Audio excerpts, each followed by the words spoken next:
नमस्कार, मैं हूँ मनविंदर। एमबीएन नेटवर्क पे आप सभी लोगों का बहुत स्वागत है। वो दिन था 23 अप्रैल और साल था 2021। प्रधानमंत्री नरेंद्र मोदी ने 11 राज्यों के मुख्यमंत्रियों की बैठक बुलाई हुई थी। कोरोना काल चल रहा था। इस मीटिंग में दिल्ली के सीएम अरविंद केजरीवाल ऑब्वियसली वो भी शामिल थे। लेकिन उन्होंने क्या चालाकी की, क्या स्मार्टनेस दिखाई, उन्होंने अपनी बातचीत का मतलब जब उनकी बारी आई और वो जो बातचीत थी वो उन्होंने लाइव टेलीकास्ट कर दी। मुख्यमंत्री के संबोधन के बीच प्रधानमंत्री नरेंद्र मोदी ने उनको टोका और कहा कि ये हमारी परंपरा और प्रोटोकॉल के खिलाफ हो रहा है। 3 साल पुरानी घटना का ज़िक्र मैं क्यों कर रही हूँ, ये भी मैं बताऊँगी और सुनीता केजरीवाल ये सोच के एक के बाद एक आदेश सीएम की कुर्सी से लोगों के बीच में भेज रही हैं, यानी कि कुर्सी पर बैठ कर के वो संदेश पढ़ रही हैं।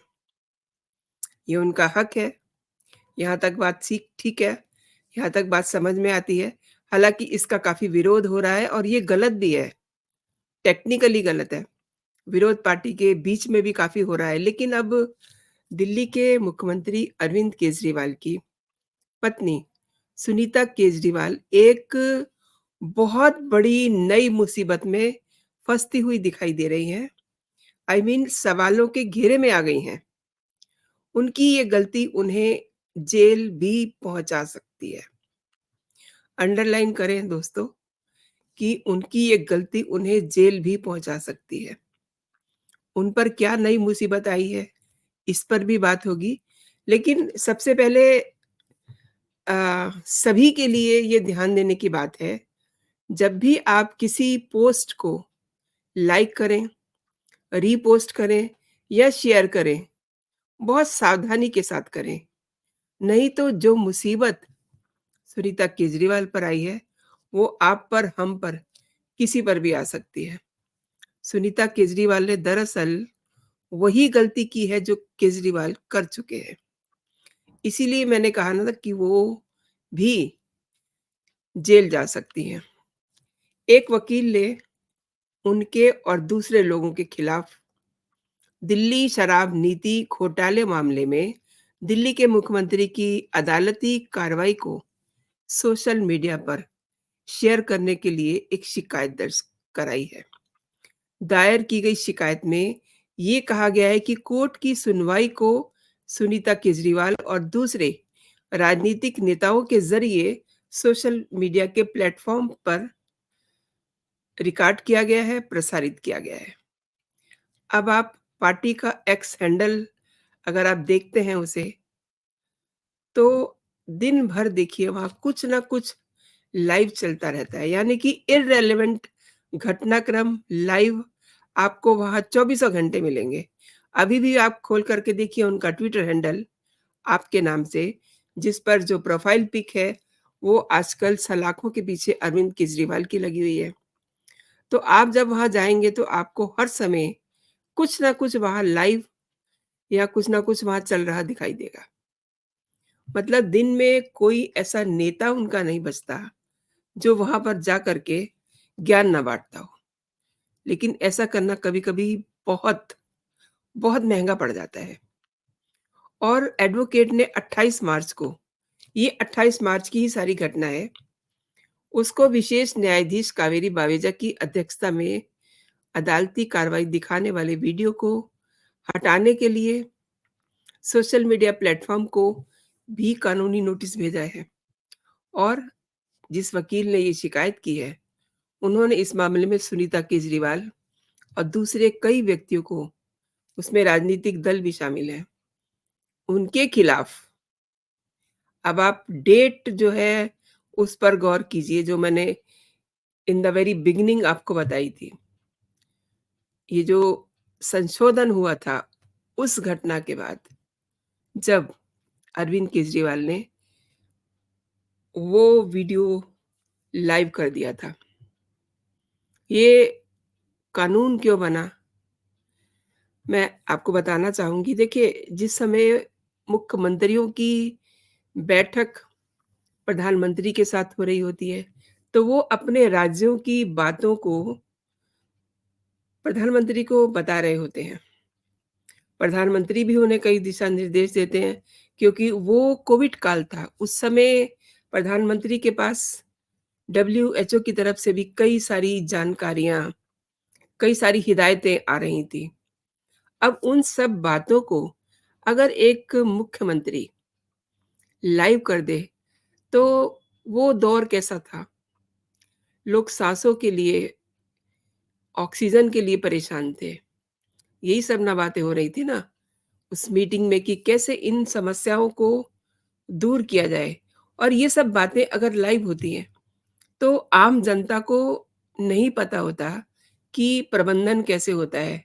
उनको सिर्फ़ एक बात लगेगी कि बहुत कुछ पैंडेमिक में ये हो गया, वो हो गया। तो इसलिए इन सब चीज़ों के प्रोटोकॉल होते हैं। प्रधानमंत्री की मुख्यमंत्रियों से क्या बातचीत हो रही है, ये तीसरे कान में बिल्कुल भी नहीं जानी चाहिए। लेकिन अरविंद केजरीवाल हैं, उनको गलतियाँ करने का बहुत शौक है।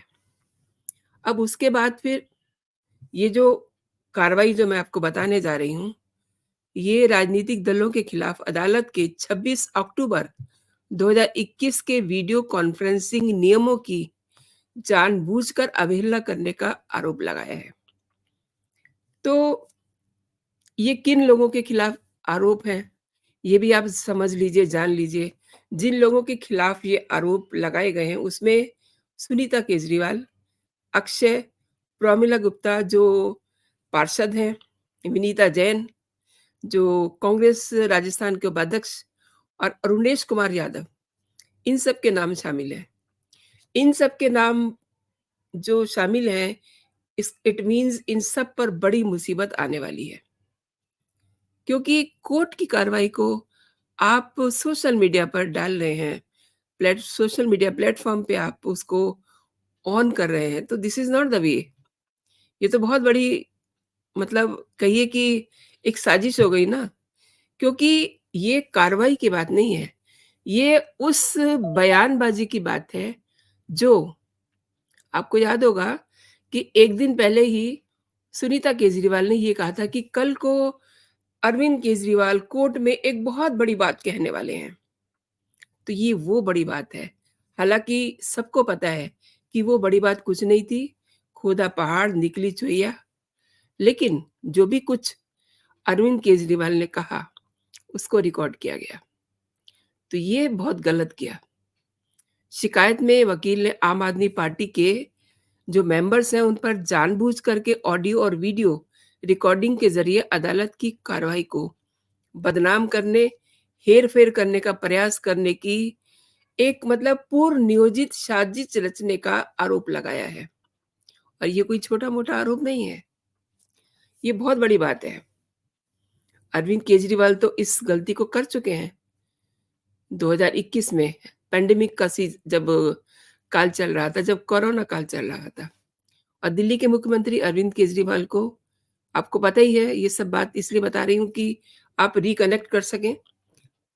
अरविंद केजरीवाल को ईडी ने 28 मार्च को दिल्ली के राउस एवेन्यू कोर्ट में दिल्ली शराब नीति घोटाले के मामले में मनी लॉन्ड्रिंग के आरोप में पेश किया था और कहा जा रहा है कि दिल्ली महिला आयोग की पूर्व सदस्य और एसपीएम कॉलेज की गवर्निंग बॉडी की पूर्व सदस्य प्रमिला गुप्ता जो पार्षद हैं, उन्होंने अदालत की कार्रवाई की video, audio recording social media पे पोस्ट की। उन्होंने तो पोस्ट की, लेकिन दूसरे लोगों ने, आपके जो मेंबर्स थे, उन्होंने इसको रीपोस्ट किया, फॉरवर्ड किया, शेयरिंग की। अरविंद केजरीवाल को दिल्ली उत्पाद शुल्क नीति मामले में आपको पता ही है कि 21 मार्च को गिरफ्तार किया था और उनकी न्यायिक हिरासत इस समय 15 अप्रैल तक बढ़ा दी गई है।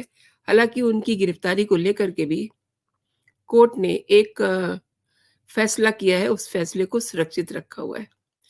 तो मैंने जो आपको कहा था कि आप जब भी कोई पोस्ट लाइक करें, रीपोस्ट करें या फॉरवर्ड करें, तो बहुत ध्यान से करें।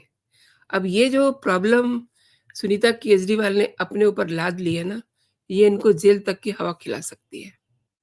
क्योंकि इस समय वो एक के बाद एक गलती कर रही हैं। आप देखिए मतलब सीएम की कुर्सी पे बैठ रही हैं, एक बात अरविंद केजरीवाल का वो चित्र जिसमें उन्हें सलाखों के पीछे दिखाया गया है, वो चित्र बाबा साहेब और भगत सिंह के साथ उनको लगाया गया है।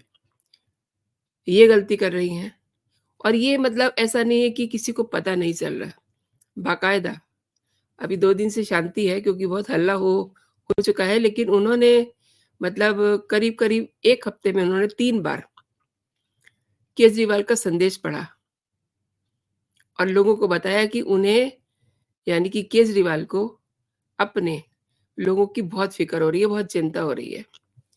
तो लोग भी हँसते हैं इस बात पे कि अगर इन्हें इतनी चिंता थी, तो इन्हें क्या ज़रूरत थी इतना बड़ा घोटाला करने की?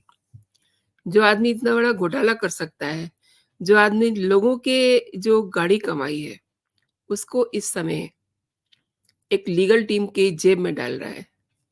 इनके 4 मंत्री इस समय जेल में हैं, सत्येंद्र जैन, मनीष सिसोदिया, संजय सिंह अभी 2 दिन पहले ही ज़मानत पे बाहर आया, तो ज़मानत कोई फ्री में तो मिली नहीं है।